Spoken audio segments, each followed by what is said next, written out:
Economics, there is a topic privatization. Privatization means basically the transfer of ownership, management and control of public sector to private sector. That is the privatization, because as you know that up to 1991 policy or up to 1991 year, the public sector unit were not performing well. So a specialized board of industrial and financial construction has been made for the shutting down the public sector which are not going well, and reviving and restructuring of public sector unit have been done by that year. But now the privatization has been introduced in 1991 new economic policy. And what is the two aspect of privatization? First one is the transfer of ownership, and second is the disinvestment. Disinvestment means selling of the part of the equity of public sector unit to the public, or you can say to the private sector. So that is the disinvestment. Disinvestment means now the government is no more the owner of that particular asset or that particular property which has been sold out to the public. So here it is that the purpose why that privatization has been occurred, that the purpose of privatization to improve the financial discipline, so that money should be utilized to its fullest, and basically to facilitate modernization, that new technology, competitiveness and other new upgradation can be done through this. So that is why privatization occurred. So this is the point. Two things are there. Two question arises that what do you mean by privatization, what are the two aspects in privatization, and what is the purpose of privatization. These two question arises out of this paragraph, and then you have to go to the NCERT because something is not over there. So here although government was not happy with the performance of public sector, so that is why there is a privatization. But even then there was a need of public sector by that time, so government has decided to basically to retain some of the public sector unit and enable them to expand themselves in the global world, in the global competitiveness. So that is why some appreciation has been given to those public sector unit which were performing well. So the tag has been given as Maharatna, Navratna, and then basically that the next tag is Mini Ratna. So that is not given in this book, Maharatna, Navratnas and Mini Ratnas. So that question can come, which name the industry which comes under the tag of the Maharatna, that is Indian Oil Corporation Limited and Steel Authority of India Limited. And Navratnas, Hindustan Aeronautics Limited, and next is Mahanagar Telephone Nigam Limited. And Mini Ratnas are Bharat Sanchar Nigam Limited and Airport Authority of India, and the Indian Railways Catering and Tourism Corporation Limited. Many more were there, but these were specially pointed out over there. So the question can come, write down the example of those public sector enterprises which were considered as Maharatna or Navratna or Mini Ratna. You should know the name of name at least which comes under this heading, so that you have to learn over there. That is these names are not given the Sandeep Garg, so you have to go through this for this NCERT. Fine, there the name are written over there. So next important thing is globalization. Globalization means integration of all the nation with the purpose of having one world economy, and that is to connect all the countries, connecting the trade of all the countries. So that is the globalization here. So globalization is generally understood to mean integration of the economy of the countries with the world economy. But now you know that there is a problem by integrating everything, so every country is confined to itself because of this global disease. So that is another case, that is a bad effect of globalization. But now by that time globalization worked as a wonder, because when the globalization used to introduce by that time 1991, the globalization that invites many multinational corporations to the India, and that creates modernization and employment opportunities in the country. So globalization was there. That was a very complex phenomena to integrate all the companies or all the countries in a single thread. So it involves a creation of network and activities basically that basically transcending the economic and geographical geographical and social boundaries.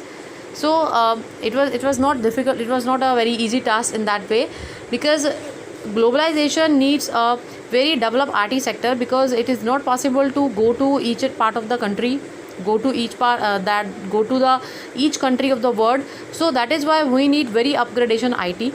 So lots of investment has been done by the countries for IT sector, and IT sector has been developed to a very large extent by the introduction of this globalization.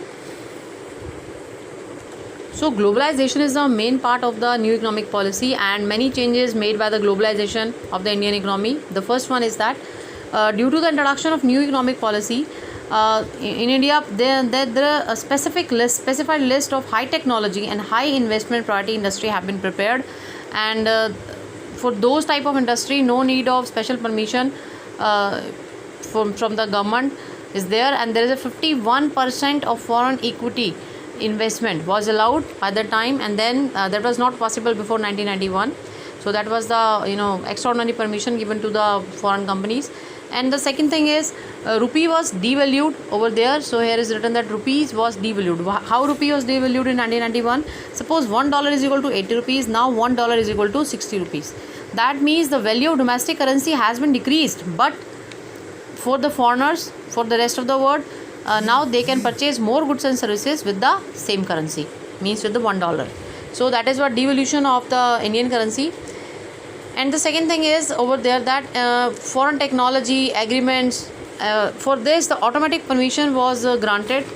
No need to do the extra effort for getting the permission if the foreign technology, foreign upgradation, foreign automation has been in the agreement in the India. So no permission is now required for hiring foreign technician or for testing indigenous developed technology abroad. Fine. So that was because India was so keen to have the foreign technology in India, because for the growth of the economic development by that time. Then there was as I said that there is a devaluation of Indian currency by that time. Next thing is basically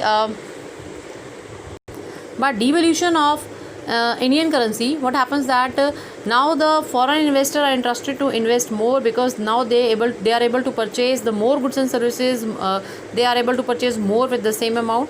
So it discouraged the import but encouraged the export over there, so that foreign exchange can be earned by the foreign capital, or foreign exchange can be earned by the Indian government. Now to integrate the Indian economy with the world, there was a fully convertibility of Indian currency that has done, and earlier it was partial convertibility and now the fully convertibility. What do you mean by the fully convertibility of the currency with the introduction of budget? Fully convertibility means now the Indian currency can be converted into foreign currency for making the payment. So that was done with the fully convertibility without any prior permission, without any restriction. So this is the fully convertibility of domestic currency. Convertibility means now your currency can purchase any type of foreign currency without any restriction and without any objection. So now the another part of the globalization for the upgradation or the economic growth, a new 5-year plan basically introduced, that is export and import policy, that has been introduced by the government with the establishment of framework that basically the policy removed the restriction and control on the external trade and allowed the market forces like demand and supply to fix up the price of goods and services which are to be exported or imported for making the payment. So this is the main policy. Export import policy was there, no interference from any side for determining the exchange rate. Let the market forces like demand and supply of foreign exchange was there to fix up the payment for export and import by that time. The last point is Indian economy within the global competition. Government has modified many custom duty, reduced custom duty, and that is very strange that custom duty has been reduced from 250% to 10% in 2008 7-8 budget. So that is very surprising. If from 2050% to 10% has been modified custom duty to attract the foreign investor, so that they can invest in the country and foreign exchange will be increased in the country, in India. There was a mixed opinion regarding globalization. So what is the positive trait for globalization? That is in the favor of globalization. Due to globalization, there is a greater access to the global markets. Global market means the market belongs to different country. Now the exporter over there in India, they can sell out their goods and services in different parts of the country of the world. Now advanced technology was there due to the coming of this foreign agreement. Foreign technology and high priority project has been given permission automatically. So now the better future prospect for the large industries basically in developing countries. So that this is a very important point, that large industry is having a good future in India because they are having collaboration with the multinational corporation which are coming into India, and they are having high technology, they are having access to their modernization. So that is the main point of the you can say main benefit of the globalization. Now the point, some opinions are against globalization. Globalization basically has been criticized by the many scholars, on which ground that the benefit of globalization is just to the developed countries, not to the developing countries. They are able to expand their market, and they are able to get their consumer market over there to sell their product. Now the globalization, ignoring all the poor people of this developing country and the welfare of the poor people of this developing country, they are just concentrating on their own profit. Now, and the next thing is, globalization increases the economic disparity among nation, means richer people become more richer and poor become more poor, because the poor people will not taken care by the multinational corporation which are coming due to globalization into the country, because the multinational corporation are busy in making the luxurious item. They are not bothering about the poor people or the growth of the economy with the equity in the economy, especially in the Indian economy. We're talking about the Indian economy over there. So these are the point, favor and against the globalization. How the question will come? That question will come: what is the globalization, and critically appraisal of the globalization. Then you have to write down a positive and negative point both, and the question can come: explain the changes made by the globalization of the Indian economy. So this type there, and then you have to write these points over there. Fine. Now the next thing is outsourcing. That is the main outcome of globalization. Outsourcing is the main you can say occupational activity of many people in the country, and they are earning a very good amount because they are earning in dollar. What is outsourcing? Basically, that is the contract of many activities to the third party. The activities included in this outsourcing, earlier they were done by the organization or the companies of the home country. So in the case of outsourcing, suppose a person is living in USA and he is getting advertising work from India. So he is outsourcing this work to India. Now he will pay in dollars to that Indian for advertising. So such type of many activities are carried out in India in the form of outsourcing. So that is one of the most important outcome of globalization. And in the recent time, there is lots of growth in this outsourcing, especially in the areas of communication and information technology, and you can say many activities are done through outsourcing, like record keeping, accountancy, banking services, film editing, there is a music recording, book transcription, and clinical device. Many more things are over there which are done through outsourcing. And why India is becoming the favorable destination for the rest of the world for outsourcing? Because India is having the low wage rate and there is the availability of skilled manpower. That is why India can just be the favorable destination of the outsourcing. This question can come off 1 mark. So basically, which business is developing to a very large extent? That is Indian business process outsourcing companies. So Indian business process outsourcing companies are gaining prominence or earning a very high amount of foreign exchange by providing all the services to rest of the world. Now the next topic is World Trade Organization. What was the name of World Trade Organization before that? That the name was General Agreement on Trade and Tariff, GATE. That was the prior name of World Trade Organization, and that was established in 1948. So this is the main point. The 1 mark question can come. In the case of match of the answer, that question can come. So what was the purpose of GATE? That is the General Agreement on Trade and Tariff. The main purpose of GATE was set up to administer all multinational trade that is the agreement by providing equal opportunities to all the countries in international market. So that is basically for the welfare of the international trade, to look after international trade, supervise international trade, so that can be beneficial to all the part of the countries of the world.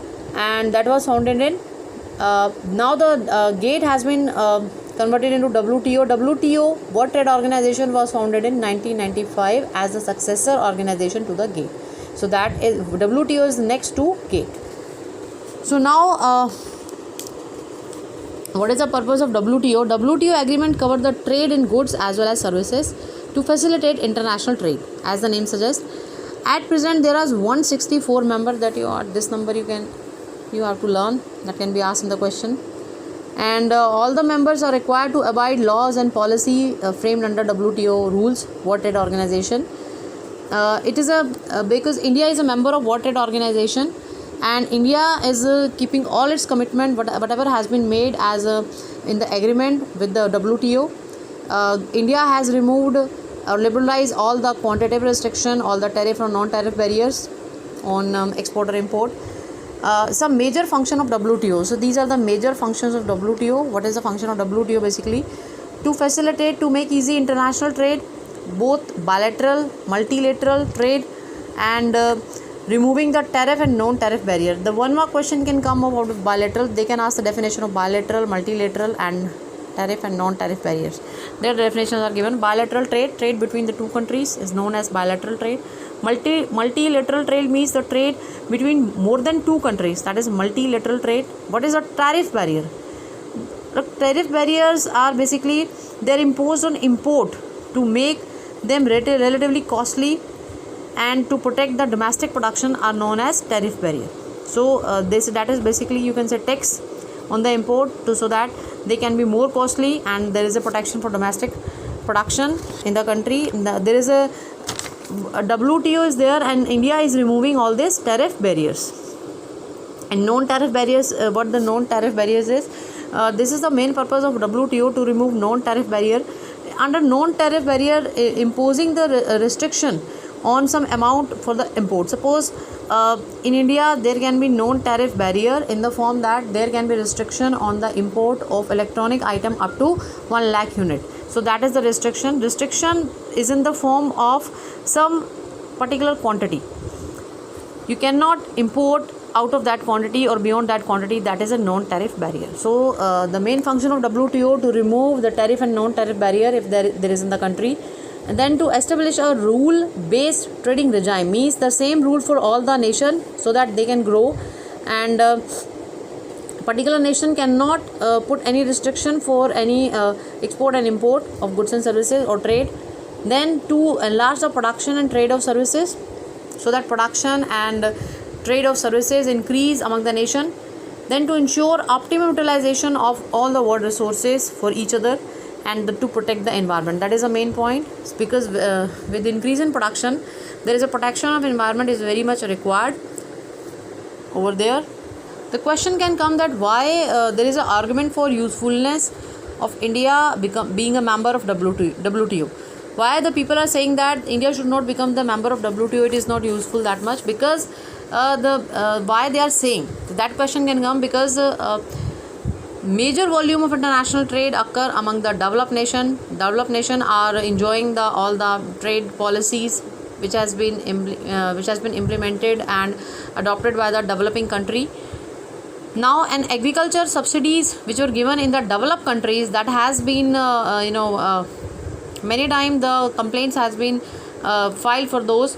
Now the developing countries feel cheated as they are forced to open up their market for developed nation, but they are not allowed to access to the market of developed nation. So country like India, they are not having much facilities so that they can help their farmer, but the country like USA, they are helping their farmer by all means.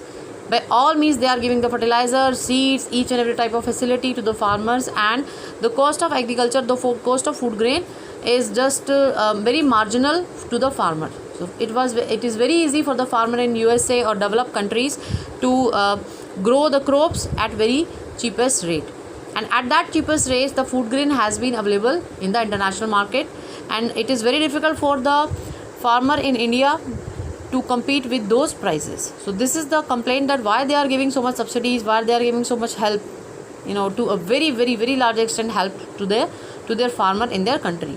And now they are providing all those food grains in the international market at very cheapest rate. So this is the argument against the developed countries by the developing country, with that WTO is only beneficial for the developed country like USA and Europe countries, not for the developing country like India. Now next thing is appraisal of LPG policy. LPG policy means liberalization, privatization, globalization policy. Appraisal means what are the benefits, what are the achievement out of this policy. You can say argument in the favor of economic reforms. First of all, the increase in the rate of economic growth. So rate of growth has been increased during 80 to 91, that was 5.6%, and during 2018-19 growth rate estimated at 7.2%, as compared to growth rate 6.7% in 2017-18. So growth rate has been increasing. This rate you can mention, little bit data you are to mention for getting a good marks, not much, very little bit data. So that data you can mention. You can write down approx, no need to just learn very exact data. You can write down the approx data you are having. Fine. Now the next thing is this data, it's up to you whether you want to mention or not, that agriculture sector is definitely growing up, and then but the growth is not very much, you can say it is in a negative growth, that is not up to the mark. But service sector and industrial sector is having a good growth, but industrial sector is very steep decline, and service sector basically showing the highest growth rate. If you want to learn all these data, then it is good for you. Otherwise no need, your marks will not be cut down if you don't learn the data. That data is enough for you, like GDP is increasing like in this way. Now inflow of foreign investment. So that is the main point of globalization, or you can say that is the main point of LPG. Foreign investment has been increased in the country. Direct foreign investment has been increased because that has been encouraged by the Indian government by giving so much incentive to the foreign companies. So foreign direct investment has been increased over there. There is a many project has been launched, that is Make in India initiative has been launched, which encourage foreign direct investment. Like 100% foreign direct investment has been welcome in the India. Now the rise in foreign exchange reserve. Foreign exchange reserve means foreign exchange currency, that has been increased due to the LPG policy in India. Rise in export, definitely there is a rise in export because devaluation of the currency, so definitely there is a rise in export. The Indian goods has been demanded by the rest of the world, especially in the case of auto parts, engineering goods, IT, software and textile. Now the control on inflation. So that is another point. There was a increase in the production which increases the supply. When supply has been increased in relation to demand, that means there is a decrease in the price, or you can say control on inflation. And many tax reform means tax rate has been reduced in India, and other reforms has been taken for controlling the inflation in the country. So inflation has been reduced in the country, that is the percentage is given. It's up to you whether you want to learn this percentage or not. Now increase in the role of private sector. The role of private sector has been increased. There is abolition of licensing system or removal of all the restriction or entry and exit of private sector in all the areas except the three areas. So it is basically the role of private sector has been increased, which ultimately increase the production in the country and competitiveness in the country. So now the criticism for economic reforms means the point against the economic reform, that is the growing need of unemployment that was not achieved by the time, because population was also high in the India, and that has been increasing from year to year in India. So that is why there is an increasing need of employment in the country. That was not been you can say, as you can say that the growth out of this LPG policy was not sufficient basically to provide employment opportunities in the country like India. There is a neglect of agriculture in that way. More stress has been given to service sector or industrial sector comparatively agriculture. So basically agriculture sector has been neglected after coming of the LPG policy. There is a reduction of public investment in the agriculture sector and from the side of private sector. where the maximum population has been dependent on the agriculture. So there was sure need of investment in the infrastructure, which includes irrigation, power, road, market linkages, and then research development that was required like after green revolution. So it was not done in that way. So there was a neglect of agriculture. Removal of subsidy has been introduced. Removal of subsidy on fertilizer and many other equipment has been reduced, or there is a complete removal of subsidy on some item. So that was that adversely affect the small and marginal farmers in that way. Liberalization and reduction in import duties. So what happens now, due to the coming of LPG policy, the reduction in the import duties on agriculture. For that, what happened, that agriculture product has been imported from the rest of the world, and the prices has been compared of domestic prices and the international prices has been compared for food in the terms of food grain, and lifting of quantitative restriction on agriculture product, which was there before the LPG policy. So all these policy adversely affect the Indian farmers, and they have to face increased international competition in case of food grain. Now they shift towards cash crops due to the where the government want to have the foreign exchange reserve with it. So there is an export oriented policy always. So the food grain crops shifted from food grain to cash crops. Basically the production shifted from food grain to cash crop for the export market. So in that very way prices has been compared. So there is a neglect of agriculture due to the implementation of LPG policy. Now the third one is the low level of industrial growth. Industrial growth was not very satisfactory. There is a cheap imported goods, because it is very before 1991 so much production has been given to the private sector or to public sector, and their competitiveness has not been grown that much to large extent. So the imported goods were cheapest as compared to the goods have been made in the own country. Now there is a lack of infrastructure facility in the country, including power and many supply of you can say the capital goods were not there. So inadequate facilities were there, and non-tariff barriers by the developed countries. Developed countries are also putting non-tariff barrier on the goods imported from developing country, like because USA, like the example has been given, USA have not removed their quota restriction on import of textile from India, because India was good in textile. And the fourth point is ineffective disinvestment policy. So government has always fixed a target for disinvestment of public sector enterprises, but that was not so much beneficial. Why? Because due to disinvestment policy, disinvestment means selling out their share to the private sector or to the public. So due to the disinvestment policy, they did not earn the much revenue which they are having the target in their mind. Government is having the target has not been achieved by disinvestment. Rather, and whatever earning has been there due to disinvestment, that has been used for compensating the expenditure of the government, and because the revenue was short, and then that particular money has been invested for public sector unit and their social infrastructure in the country, like a developing country like India. So ineffective disinvestment policy was there.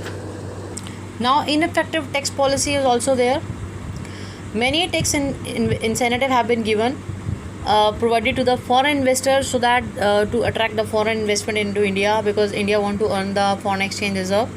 And all the tax policies has become ineffective in that way, because the tax rate has been reduced, so that there should not be any tax evasion. But in spite of all that, the tax revenue cannot be generated to the large extent as it was targeted, as it was expected. And the next thing is spread of consumerism. So due to the LPG policy, there was a spread of consumerism for the luxurious item, for the item of superior consumption, that has been introduced. As you are seeing that all the multinational product stands for the you can say, so all the product of multinational corporations stand for high standard and for their good reputation in the market. People are using multinational product and showing their tag or brand or logo just to have their good reputation in the market. They are having a good status. So this is the spread of consumerism in the country. Unbalanced growth was there due to LPG policy, because LPG policy in under LPG policy, many multinational corporation just entered the country, and they are having they have invested in the area where they will get the benefit. The multinational corporation or the companies coming from the rest of the world, they are not investing in the area which is basically required for the welfare of the nation. So there is an unbalanced growth. Some cities are some state are developed like Bengaluru, like Gurugram, you can say like Mumbai or many other metro cities. They are having a very good growth, but comparatively some underdeveloped areas in the country, they have not been developed, and multinational corporation are not having any initiative. They did not have any initiative for the balanced growth in the country. So this is the problem out of the LPG policy.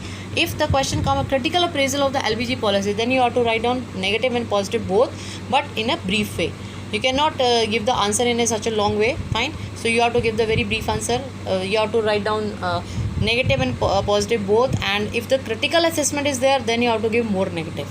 If the appraisal they want, then you have to give the more positive and negative also. Fine. And at the end you have to write down the conclusion. In conclusion you will write negative, positive both in the mixed way. So this is the point of the LPG policy. This is the demonetization which I will do in your, or which I will explain in the next video.